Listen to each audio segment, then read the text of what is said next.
мен үшін ұстаз болған ол даналық. Даналық халқым үшін ол даралық. Дара болған ұстаздардың ордасы педколледждің мен боламын маманы. Мұқағалиша айтсам, туған жерін Қарлығашы Қаратал деген ауылдың. Туған жылын 77 құрдасымыз Сариннің.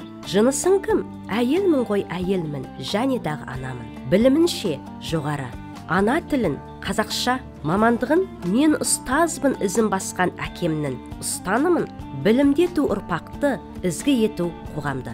Мақсатым қазақ тілі мен әдебиеті сабақтарында қазақ халқын ұлттық мұраларын танып білетін, елін жерін сүйетін, отаншыл, адамгершілік қасиеті мол, қазақ халқын ұлттық салт дәстүрін білетін, оны қастерлейтін тұлға қалыптастыру.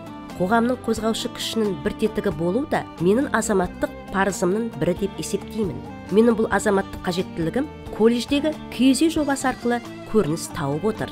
Жоба аясында колледж бен Ресей мемлекетінің Бурятия, Таулы Алтай, Томск арасындағы меморандум негізінде тілді үйрету курстары жүзеге асырылуда.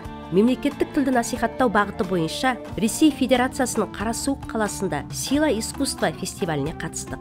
Сонымен бірге балалар әдебиетіндегі ұлттық құндылықтар жүйесі бағыты бойынша Томск педагогикалық колледжі мен балалар фольклоры бойынша пікір алмасу өтті.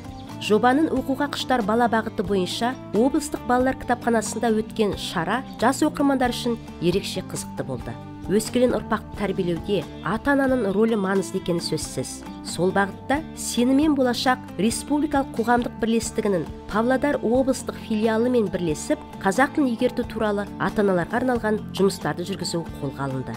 Халық радиосында қазақ балалар әдебиетіндегі ұлттық құндылықтар жүйесі атты тыңдармандармен сұхбаттасуға білім алушылармен бірге қатыстық.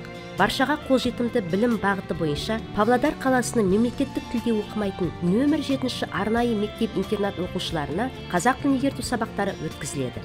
Бүгінгі ұстаз тек білім беруші ғана емес, сонымен бірге қоғамда орын алып жатқан барлық үдерістердің ішінде қызу әрекет ететін тұлға екеніне көз жеткіздім. Сол себепті өзімнің болашақтағы барлық әрекеттерім де осы бағытта жүзеге аспақ. Тағы да Мұқағалиша толғансам, міндеттісің бе қоғамға? Міндеттімін, біздің әлі жас кеуде. Жауынгерімін елімнің, жанын қиған қазаққа.